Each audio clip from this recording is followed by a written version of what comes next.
My lips are legendary, and they'll always gloss over Erica's truth. Hey y'all, welcome to my channel. I am Raphael and I am here to review episode 12 of The Real Hypocrites of Beverly Hills. So we start off right where we left off with Erica huffing and puffing like the big bad wolf in the bathroom. I thought she was gonna start beatboxing for a second. She was just like... You know, I just thought it was gonna become like a song or something at this point. So she comes back out and she's crying on the couch. Everybody's just so quiet, so uncomfortable. Garcelle is feeling bad, and I hated the whole entire scenario, how Erica chose this entire moment to flip it on Garcelle, who had nothing to do with it. I mean, Garcelle was just asking a question and keeping everything accountable, unlike the other women who were scared of you and scared to tell you anything, honestly. And Lisa sits her ass right next to you and starts coddling her like, it's gonna be okay, it's fine, it's just completely okay. And I feel like, okay, maybe Erica's breakdown was real and maybe she was just, you know, letting out a bunch of pent up emotions. But I feel like she just chose anything at this point to just kind of let it all out. She just was just like, okay, Garcelle gave me enough ammo, let me just start crying right now because I had it all kept up inside. And then Lisa's like, you know, I know, Erica, it's fine, it's fine. I know I didn't do this with Denise, but I'm doing it with you. It's so fucked up. And Garcelle's like, you know what? I don't have to take this, because that's kind of like throwing a jab at her, like, oh, it's fucked up that you're crying because Garcelle made you cry. And it's like, no, Lisa, that's not what's happening here. Like, Garcelle's just keeping her hand to the fire. Garcelle gets up and she's like, you know what? I'm leaving, I'm gone. Kathy, though, convinces her to stay. And Kathy's like, no, like, stop, like, relax. We're all friends here. Just relax, take a deep breath, and come sit back down. So then Garcelle does come back and sit down. And it's more awkward silence between the group. And Garcelle's just keep apologizing to Erica. And I wish Garcelle wouldn't have done that, because I'm like, Garcelle, you didn't do anything wrong here. Like, don't fall for Erica's white tears. And Erica just... It's okay. It's fine. It's completely, no, I get it. Like, Garcelle, like, I get it. Like, everything is fine now. Everything is okay. I forgive you. Lisa just continues babying her, and it's crazy to me how Lisa's all of a sudden like, oh no, you know, at the right time you'll open up to us. Like, where was this energy with Denise? I'm sorry, I know I have kept saying that this entire season, but it's just crazy how Lisa is just day and night all of a sudden. And if you watch closely at Watch What Happens Live after this episode, Andy asked her, oh, so what's going on? Why did you continue grilling Denise last season, but now all of a sudden you have a huge heart for Erica? And Lisa's like, well, I'm just a different person now. You know, I changed since last season. And I'm like, no, you haven't. Like, this is just your close friend all of a sudden, and you're just, you know, you want to protect her. Unlike Denise, you were just like feeding on her like a shark. Eventually, Erica tells the group, oh, I think I'm just gonna go back to home. You know, I'm gonna go back to LA. I can't do this anymore. Erica gets up and goes outside to wait for the police car, her Uber, and Lisa, Kyle, and Dorit follow behind, and they're all cuddling her outside like, it's gonna be okay. You're gonna open up to us when you can. And back inside, we see Crystal, Sutton, and Garcelle, and Garcelle's like, it's just funny how it's us three in here and it's them outside. It's just, I never felt like part of this group in one way. And honestly, you three stand out in a good way. I mean, Sutton has her ways and she's a hot ass mess with no fashion, but at least Sutton, to a certain extent, she stands on her own, and she stands on her own opinions and her own mind. To a certain extent, you know, some of the shit that comes out of her mouth is a bunch of bullshit,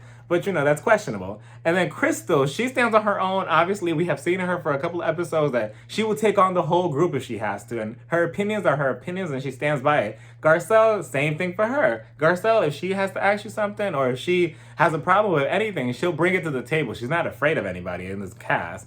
Unlike the rest of the women, they all have to be together in some type of like high school clique in order to stand together. And for some reason, they're afraid of Erica. Why? I don't know. Are they afraid that Erica's gonna hit them? Are they afraid that, you know, Erica's snot is gonna get on their dress or something? Like, what's going on? Like, why are we afraid of Erica all of a sudden? Like, Erica doesn't look like, she doesn't even look like a big threat. Like, what's going on? Lisa continues to pamper her outside. Like, it's fine, Erica. It's completely okay. Like, just talk to us when you get home, you know? Like, it's fine. Just get back home, make some coffee, go take a bath, and, you know, go walk your dog out and everything. And then you could call us. Eventually, Erica leaves, and then they come back inside. And then Garcelle's like, you know, I didn't mean any harm. Like, if I knew that any type of question that I told Erica will cause this type of reaction, I wouldn't have said anything at all. And then Lisa Lisa has some nerve. Lisa's like, so then why did you ask anything? Like, do you think that that was inappropriate to ask? And I'm like, Lisa, you out of all people, you miss, Dora, were any people doing so-and-so in your bathroom? Like, were you not asking and grilling all these women through seasons of Housewives of certain situations? Were you not the same one asking these outrageous questions? And now all of a sudden you're like, why are you doing that? Like, we could say the same thing about you with Denise. Like, seriously, all we have to do is just look back at last season alone, even though we have a bunch of receipts for the rest of the other seasons, but last season specifically, right there is like, we could have said the same thing about you, and we did. Why are you grilling Denise with so many questions? And now all of a sudden, it's bad that Garcelle's asking a legit question to Erica. And Garcelle simply replies to Lisa, like, I thought we were having an open conversation and I thought everything was fair game. And they're like, no, I mean, she didn't want to discuss certain things. And Crystal's like, yeah, but Garcelle wasn't there when Erica said that she did not want to discuss this. And I love that Sutton was actually defending her and was like, oh yeah, Garcelle, you weren't saying anything wrong. And Sutton also says in the confession of that, why is Erica reacting this way? I mean, she just asked a question. So if you're acting like this, obviously there's much more. And Kyle is also sort of hopping on that bandwagon of, okay, why are you reacting like this? What else is going on? It's like they're trying to see the truth, but at the same time, they're like this. They're like, okay, we kind of see Erica for her lies, but we don't want to do it. And also, this accent that Dorit has, I really never noticed it until this specific episode where it came out a little bit stronger. Did she always has that fake British accent or whatever she has going on? She's just like, I'm gonna go get the cheese over here. Yes, but Garcelle, why did you say that? I don't get it. Like, did she always have that fake accent? It's so forced in a way, or at least that's how I feel about it. So then all the women start getting ready, start getting dressed for a dinner that they're having later on in the house, and everybody looked cute for the most part. I really enjoyed Kyle's shoes. They look so pretty. And everybody starts coming downstairs, and then Kathy was me when she saw Dora coming down with this nice looking outfit. And she's like, why are you wearing that? I mean, it's kind of like a waste of an outfit because we're only filming for like 2 minutes and then we're going to go back to sleep. So what are we doing here? But Dory doesn't really have much camera time. So this is the most that she can get, which is her outfits. Eventually, Garcelle joins the group and they're all sitting together having drinks. And Kyle makes it a point of, okay, so you do know that Erica might not trust you again, right? She's really not going to trust you. And Garcelle's just like, well, I don't have a guilty conscience. I know where I was coming from, and that's all I can do. If she didn't text me back, that's too damn bad. And if she doesn't trust me, oh well. And then Lisa had the nerve. That's what if Lisa had one thing this episode, she had the nerve to say, so is there anything you want to take accountability for? Like, what? Accountability for? Like, and she's like, is there anything you want to own up to? And I'm like, Lisa, I know this is not coming out of your mouth. Like, this is coming out of Lisa Rinna's mouth, like your mouth specifically, like, oh. I could not believe that. And Garcelle's like, no, owning up for what? And I'm glad that Garcelle mentioned it in the confessional that Lisa is one to talk when she grilled Denise all last season, just like I said earlier in the review. And just like I said earlier in the review, how on Watch What Happens Live, Lisa was like, well, yeah, I mean, I grilled her last season, but I'm a different person now. And this was like, no, Lisa, it does not work that way. Keep the same energy. If you're going to act like that, then you might as well act like that here with Erica. Like, why are you not asking her the same tough questions that you've been doing all these seasons to everybody else? Garcelle simply says that she could take the whole owning thing and shove it, which I agree. And then here comes Dorit, which, by the way, I can definitely see how Garcelle puts her in her place later on in the season, because Dorit is kind of like, she's just itching for a fight. Like, she just keeps inserting herself and inserting her 2 cents when nobody even asked for $1 from this girl. And she's like, but do you think that you keep pinning at her and you keep pointing at her with a pin? Like, you keep stabbing at her with everything. Like, what do you think? And Garcelle's like, no, I'm not doing anything to her. All I'm doing is just asking her question. It's just insane to me how they quickly painted out this entire picture of, oh, Garcelle's a bad person. Garcelle's a bad person. Garcelle's a bad person for asking this, that, and the third. Like, what is she doing that she's asking wrong? Like, Crystal is trying to defend Garcelle, and Garcelle's like, no, I don't need to be defended. And it's right. Like, she doesn't need to be defended because there's nothing to defend. And she tells Dora, I wouldn't shit on her if I had the opportunity. All I was doing was just asking a question. If I was her, I would have grabbed that drink and splashed right on Dora. Like, Dora, you're just asking for it. Like, who invited you? Like, all of a sudden she wants to have all this mouth now in front of the cameras. But just a second ago, well, the entire season, she's been quiet and kind of in the back. But now she's like, wait, I got something to say, Garcelle. I need to say something. And then Garcelle ends the conversation with saying, okay, all I was asking was a question and I didn't know that she didn't want to talk about it and I overstepped. And then Lisa, again, she's like, that's it. That's it right there. That's what I wanted. And I'm just like, wow. It's insane how hypocritical Lisa is. Like, one minute she wants to hold everybody accountable for like 20 seasons of Housewives. And now all of a sudden she's like, okay, thank you for apologizing and saying that what you were asking was too much. Like, what? So then all the women finally sit down at the dinner table to eat. And this is where the conversation gets a little interesting and a little cringy because they mentioned a comment from the night before about Crystal. Something like, oh, I thought it was supposed to be racism, but you know, it wasn't racist or whatever. And I'm like, uh-oh, here we go with the racism conversation. Like, what are y'all about to say? And you're about to put your foot in your mouth. And that's exactly what they did. So then Kathy, she being the messy one, she's like, so Sutton, so I heard that you had a problem with somebody saying that, you know, you don't see color. And I'm like, I'm like, oh my goodness. And I'm like, oh Lord, like here we go again. We're about to light Sutton up. And Sutton's just like, and then we get back to Kathy, and Kathy's like, you know, when I was being raised and when I was older and everything, I was with Michael Jackson, and we don't see color.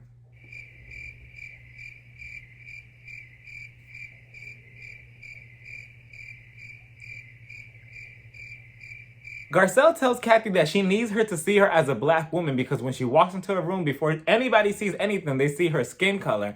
And it's crazy that Kathy's a 60-year-old woman and she has this dumbass mentality just like Sutton. And she's like, well, I think that we're all equal. I don't understand. I want to love everybody in rainbows and ponies and butterflies and stickers.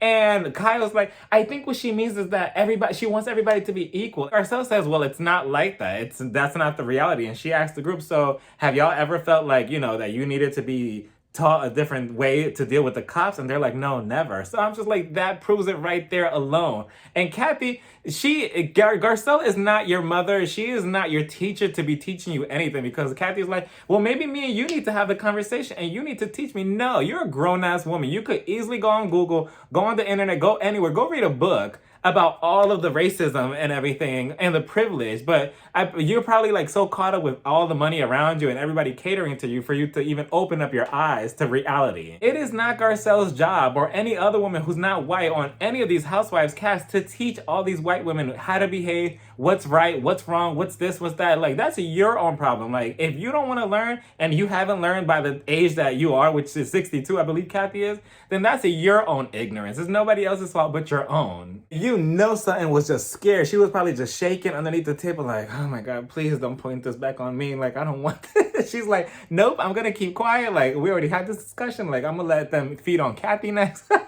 So then Crystal shares some of her backstory, and she says that when she was little, she used to be made fun of for her appearance, for her last name. And Kathy's like, well, I just don't think I should be having these type of serious conversations with 4-year-olds. And I'm like, Kathy, aren't you the same person and the same mom who put your own daughter, Paris Hilton, in that school for who knows how long, where she was miserable and traumatized, and she told you all of this, and you had nothing to say but some sorry-ass apology? Like, I'm not sure if you're the best one to be giving any child advice, to be honest, if this is how you handle your own children. And then Dorit finds a way to make this whole conversation about her. And I'm like, Dorit, you should have just sat there and ate your salad. She's like, well, I taught my children to always love everybody. And, you know, regardless of skin color, everybody who works for me, we all love them independently, like they were one of us. And Garcelle's like, so basically everybody who's of color is a worker of you, is an employee of you, and just does that.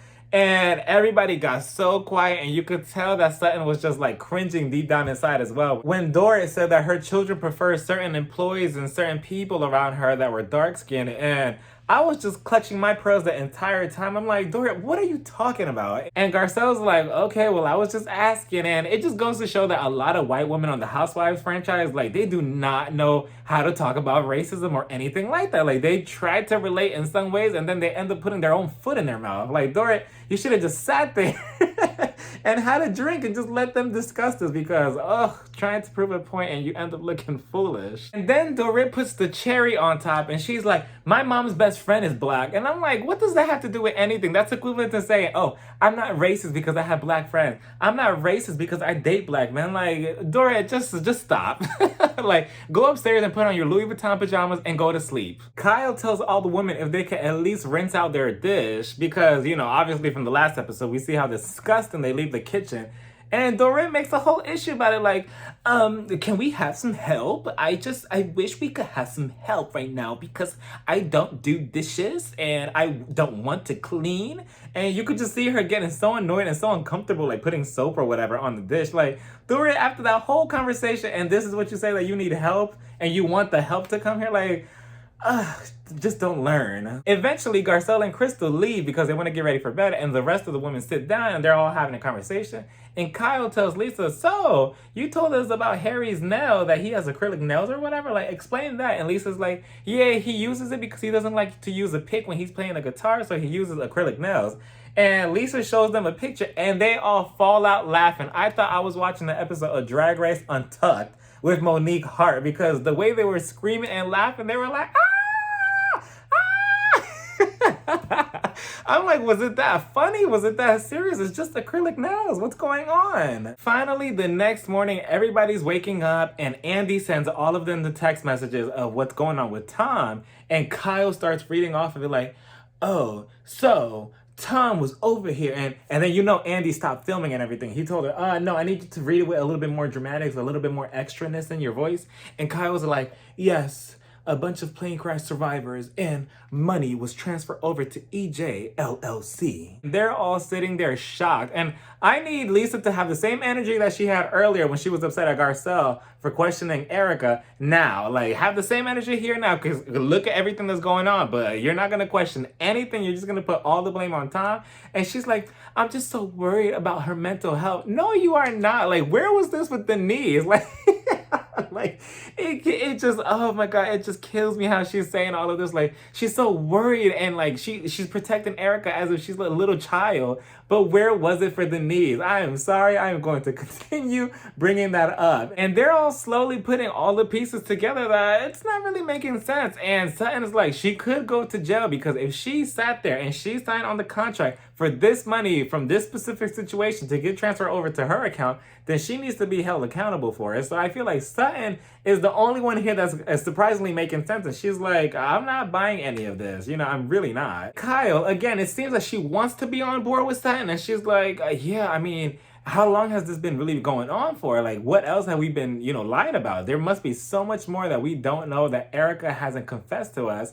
And I'm pretty sure it's just probably going to get worse as time goes on. But I'm pretty sure that the article could state right at the top, Erica Jane is 100% at fault, and here's the receipts. And Lisa will still find a way to say, no, I don't know. I don't buy it. Maybe it's not all the way true. The trip finally comes to an end, and everybody goes home, and then we get over to Sutton, and Sutton is just like, I left the trip, and I'm just wondering, what is really the truth here? Because something is not right in the water and it's looking a little fishy. We get Dorit and Dorit's on the phone with her husband and boy George. And she's like, I think that it's very terrible that she's going through all of this and I don't know what to do about it. And the husband is just like, you need to, not support her allegations until she promised you that she was not a part of it. And I'm like, a promise? Like, Erica could promise anybody anything. That doesn't mean it's true. Sutton also tells Kyle, who told Dorit on the phone, that she wants to have a meeting, but without Erica. And I'm like, ooh, so this is where it starts. This is where Sutton's friendship with Erica goes right down the toilet. Then we finally get a Christmas get-together at Dorit's house, and everybody shows up, and Kyle looks so good in that outfit. The yellow pants, the white shirt, and the curl with the bun on her head. She looks so good. She looked really pretty.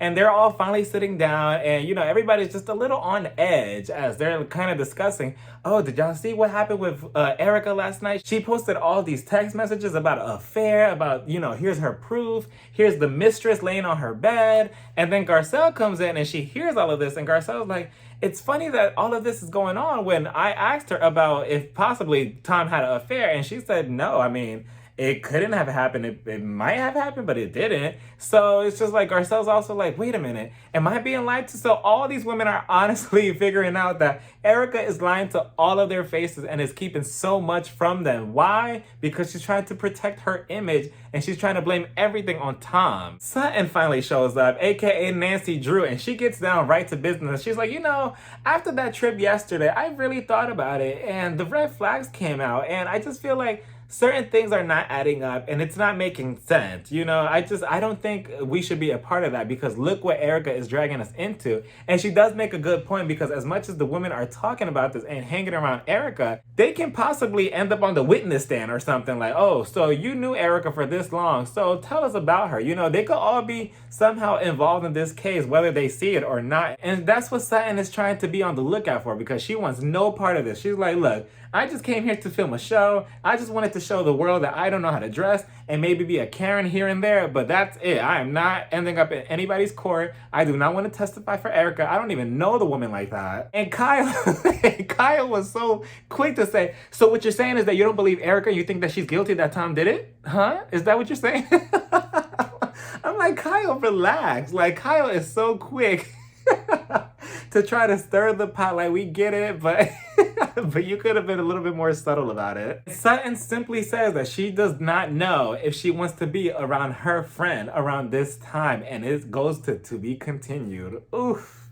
I mean, I agree with Sutton, surprisingly, because if you're having issues like this and you're lying on TV, I don't want to be no parts of it. I am not going down in this flaming ship with you and your husband. But at the same time, I hope Sutton keeps that same mouth that she had with Crystal all at the beginning of the season with Erica when it's time to confront her or ask questions or whatever. I hope that she also has the same nerves that she had back then in front of Erica. And that was that. Let me know what y'all thought about this episode. Let me know what y'all thought about what Sutton is saying to the group. Is she making sense? I mean, is everybody gonna continue coddling Erica all the way to the very end, or what's gonna happen from here on out? Either way, let me know what y'all think in the comments. Don't forget to like, comment, and subscribe, and follow me on Instagram, Twitter, and TikTok.